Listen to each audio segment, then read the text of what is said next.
Heritage, A Dragon's Tale. Welcome back to Demo, the show where we demo the latest demos from games coming to PC this year. Today we're taking a look at Heritage, A Dragon's Tale, a 2D platformer adventure game where you conquer 17 challenging levels using a combination of spells, your sword, as well as other skills and abilities. Explore the overworld between levels, defeat demons, find secrets, and gain experience to make yourself stronger for the challenges ahead.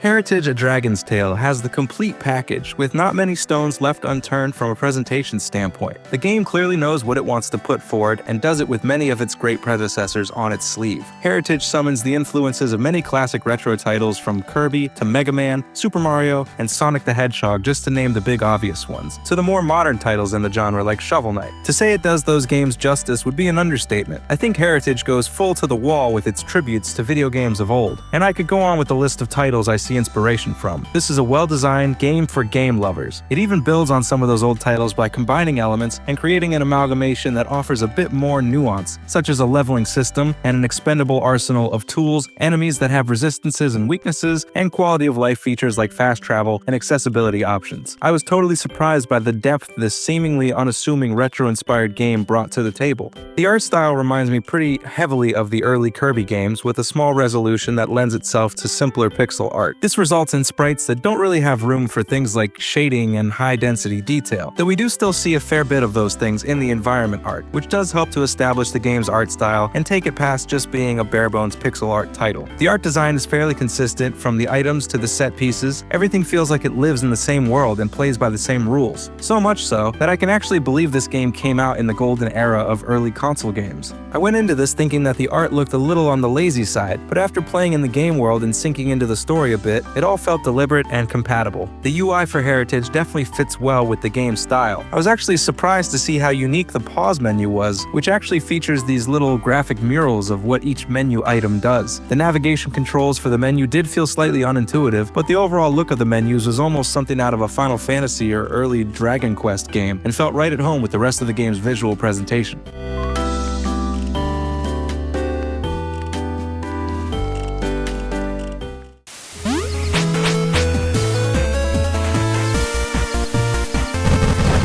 Heritage, A Dragon's Tale has one of the best retro-themed soundtracks I've ever heard, and one of the best indie game soundtracks I've come across lately. The songs are cheery yet engaging, they create a whimsical landscape but also have a great sense of groove and theme. The synth choices are also very pleasing, with bit crushing and dynamics that are easy to listen to and help to set the game's tone by matching the visual style. There is even a place in one of the main towns where you can have an NPC play any of the game's songs like a jukebox, which I thought was a really nice touch and a cool way to incorporate the game's soundtrack into the world building. The sound effects are crushed and crunchy, with that nice phase and hiss of early Pokemon and countless other Game Boy games. The sound team clearly had a vision for the audio in this game, and it's carried out quite well, I have to say. My only small gripe is, like in many games I come across, the repetition of certain dialogue chat sound effects, which can become a bit grating and overdone, especially when this game seems to be very story-focused and has a lot of dialogue to swim through. But outside of that, I found that the sound effects, the enemy noises, the hits, the menu clicks, the item pickups, they all fell in line with what the game needed and played their part to dress the setting.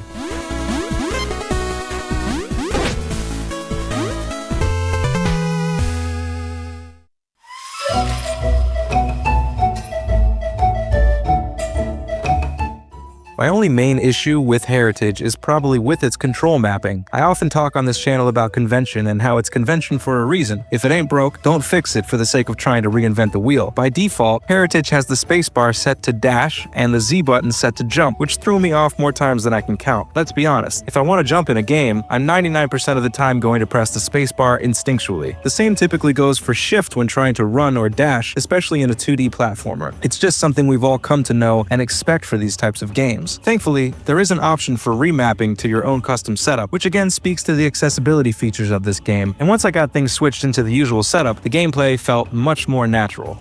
You seem to have a good chance to stay alive by slaying enemies with either your sword or your fireball spell. You can collect health potions, which will refill your health gauge, as well as your mana for your spells. That's not to say there is no danger or difficulty, though some of that comes in the form of tricky enemy attack patterns or the slightly too small sword you carry not being long enough to keep you from bumping into enemies accidentally. I definitely died a few times from those pesky snakes, I'll be honest. A good Metroidvania gives the player consistency in its enemies, so that you can learn what each one does and eventually master their movements through repeated exposure, with no two enemies being completely alike. My biggest enemy was the aforementioned control mapping that had me dashing when I meant to jump and often falling into the abyss below.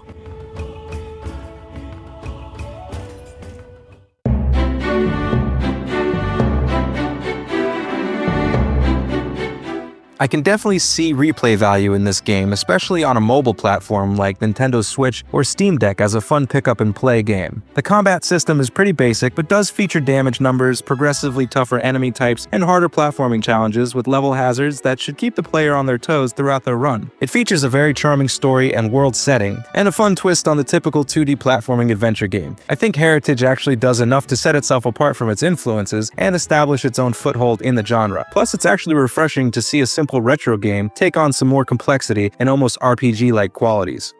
The game handles great, feels fun to play, and sort of works to put you back into your childhood days of gaming, if you're my age, that is. The demo only offered a small slice, and as you can see from the world map, this game is no quick fling. It's going to ask a commitment of you that's actually pretty enticing. I wonder what sort of spells or weapon upgrades you'll come across. I'm seriously considering purchasing the full game to find out.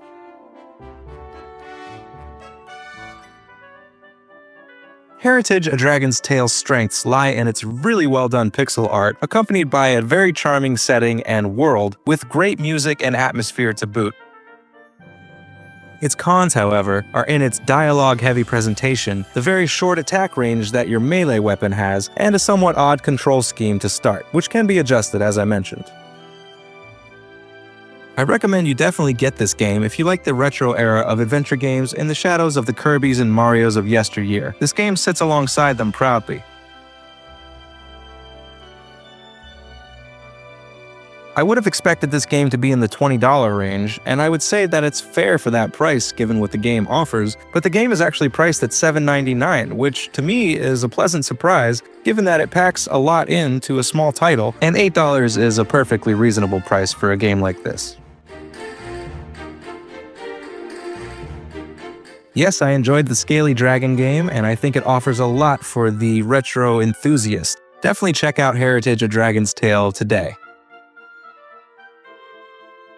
Thanks for watching this episode of Demo.